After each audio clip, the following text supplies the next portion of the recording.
Hey there, besties. Let's go ahead and talk about this article that I found about Eboni K. Williams, the hot girl on the scene right now, child.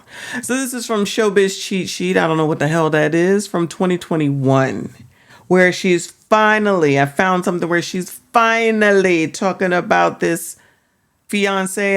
So this is back in August 2021. It says Eboni K. Williams made headlines when she revealed that she and her ex split due to him preferring to quarantine with his children over her. Gotta be a blow, child. That gotta be a blow. The man said, yeah, not you, girl. Not you. I'm out. Bye. Peace. Deuces. The Real Housewives of New York newbie, because that's all they can refer to her as. Not the lawyer, not the not legal analyst. Is she a legal analyst? The analyst on Fox, but she's relegated to the Real Housewives of New York newbie, is now working with a matchmaker. Ooh, child. You trying to tell me that since 2021 she been messing with a matchmaker and she still can't find a man? Can't find a man that don't want a man that don't need a man, child. But according to reports, Williams isn't being 100% truthful about the split. Oh no, there are conflicting reports that the split may have been caused by Williams' relationship with her former potential stepchildren. Okay, maybe she was married, right? Child, this is... Williams, who has been open about her breakup with her ex on Real Housewives of New York. According to Williams, the two dated about 3 years and were engaged to be married. However, she says they split amid C-19 pandemic because he quarantined with his children in New Jersey instead of her. Williams alleges her ex did not invite her to do the same. So he just said, I'm going to be with my kids and you can't come and I see you when I see you. So in essence, ma'am, he dumped you, it sounds like. But a report from the Daily Mail claims otherwise. The report notes that a source reveals Williams was engaged to financial guru Stephen Glenn, a managing director, CFO, and COO at Warburg Pincus. Dag, she got the opportunity to get a man on that. She went above the VP at Wells Fargo and still couldn't keep the man. Sheesh. You know what? This quarantine, I think, like a lot of couples, Wendy, it made us tell the truth about our relationship. How long were you with him before quarantine? Almost 4 years. Did you live with him at the time of quarantine? I'll tell you what happened. He actually did not quarantine with me. He has 3 children, 2 of which are young adults, and he chose to quarantine in New Jersey with his semi-adult children. And for me, listen, I'm not a parent yet, so I get that they're number one. Right. But I need to be number one, Wendy. Oh, well, she needs to be number one, Wendy. She needs to be number one.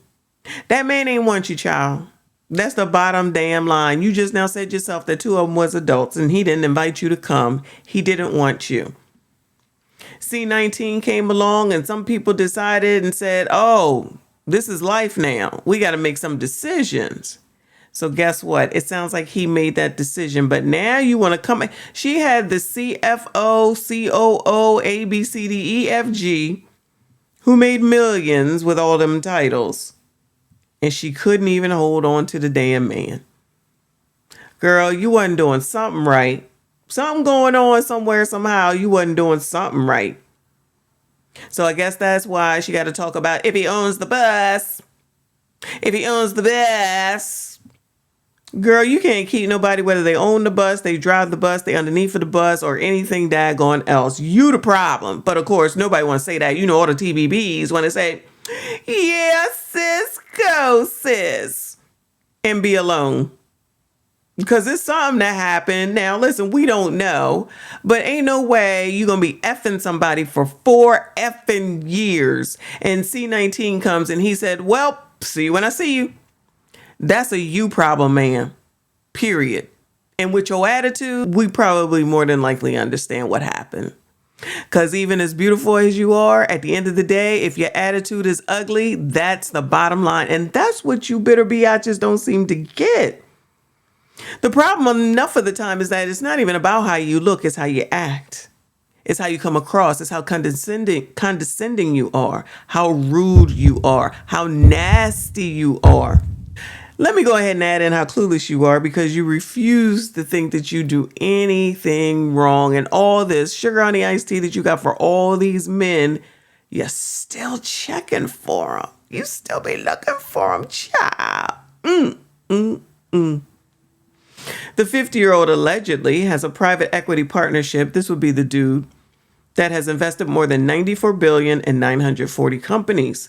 Glenn is reportedly divorced and lives in a $2 million mansion in Jersey with his 3 sons. An insider alleges that Williams' relationship with Glenn's children was non-existent. That's because he probably kept them separate. And honestly, the kids probably, if they did know her, probably saw through her BS. Kids ain't dumb. The kids barely knew her and she barely knew them. Well, that takes care of that. Why would he invite you into their lives when he didn't invite you into their lives to begin with, even after 4 years? Even after 4 years, all this is telling. I don't know why she don't know it. Oh, yeah, because she's perfect. Because you know how that's how these TBBs are. They don't do anything wrong. The quarantine thing was just a convenient public excuse. The relationship wasn't going anywhere. It wasn't really heading towards marriage. Well, after 4 daggone years. The source may not be completely wrong about the lack of relationship between Williams and her former partner's children. In a recent interview with The Breakfast Club, Williams admits that there was distance between her and the 3 children, but says it's not fully her fault. Of course not, girls. Of course not. Child, of course not. You didn't require anything except for the money. You know, y'all want to date the money. Let's just be honest. You want to date and marry the money. You think he didn't know that? You think that most of these men don't know that? So if you're dating for and about the money, you got the money. I'm sure you got trips. Sure you got bags and shoes and ate out all the time, and I guess you lived together a little bit or something. You had sex. I mean, you got everything that he paid for.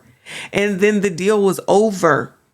And he said, my kids are more important than your black ass. And he was out.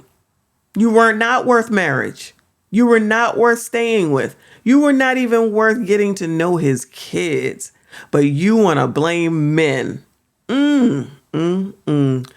My then fiance had not curated a healthy enough environment in that home that he shared with those kids to be able to invite me in an adult position there. You can say that all cool and intellectual all you want to. What it comes down to is that he ain't want you. He should have let them know, this is who I trust to make decisions alongside me as my equal, that is also in the best interest of you. And if you have a woman that you don't think is making choices that are in the best interest of your children as well, you've picked the wrong woman. He said that, and that's why he left you where you lied. You're explaining it all, but you don't want to recognize what really happened. Denial. Refusal to believe what it is, but you think that you're on holy high water and that you can talk about if he owns the bus. If he owns the bus, girl, the man owned everything. The last thing you could be worried about is a man owning the bus. This man owned everything and you couldn't cash in. And y'all just keep denying what we can clearly see, and y'all know you see too. It doesn't change the fact that you're still alone. You ain't got nobody. You ain't got no man. You ain't got no bus owner. You ain't got no CFO and whatever hell else he was. You got nothing. You're not even worthy to know his kids in 4 years. And you said they were adults. So why would it be an issue? It's not even like it was 3, 4, 5, 6, and 7-year-olds. They were adults. You weren't worth it. But you would never think that the problem is you, especially when you got all these women saying that you go, girl. Yes, sis, go, sis. Yes, sis, go, sis. Ideally, she says she wouldn't have minded quarantining with them, but was not asked and didn't feel comfortable. Ultimately, she didn't feel that she should have to force her place in their lives. What are you showing them about me and women in position? What kind of husbands are you setting these young men up to be, she said of her ex. I don't want to run those kids. Kids are kids. F those kids with love and affection, she joked. Well, no wonder he didn't bring you around him. You talking about his kids like that, girl. None of this is a surprise whatsoever, even if we didn't finally come across this article. This woman is very selfish, probably narcissist. She only thinks about herself and she thinks she's the Queen of Sheba. And everyone should give her anything, which is the attitude of so many women, black women in particular, and then wonder why you can only be single mothers at a high rate and be wives at a low rate. Got to work on changing that number, but that would require self-reflection, and none of them want to do it. But they want to always be out here barking and carrying on like they are the echelon of the echelon, and they ain't nothing at the end of the day. When it comes to men, and all you are at the end of the day are a pump and dump. You got what you wanted. You got the money, and then it was time for it to be over. Makes sense on what happened here. W said, since you mentioned it isn't your place to teach everyone in the group, what's your reaction to Roni fans saying you're too preachy? I know you're getting that a lot. I'm getting that a lot. My answer is simply this. I'm a little bit of a preacher, and I wear that as a badge of honor. And I'm a little bit of a teacher, too. The other thing is, I really just wanted to go into this thing, Andy, making the most authentic connections with the women. Yeah. And just being truthful and honest about where I am and what I'm about. Well, here's the thing about Eboni K. Williams. She's a beautiful woman. She's fit. I will leave it at that because I would definitely not call her feminine. I would definitely not call her friendly. But she definitely got the fit down and she is a beautiful woman.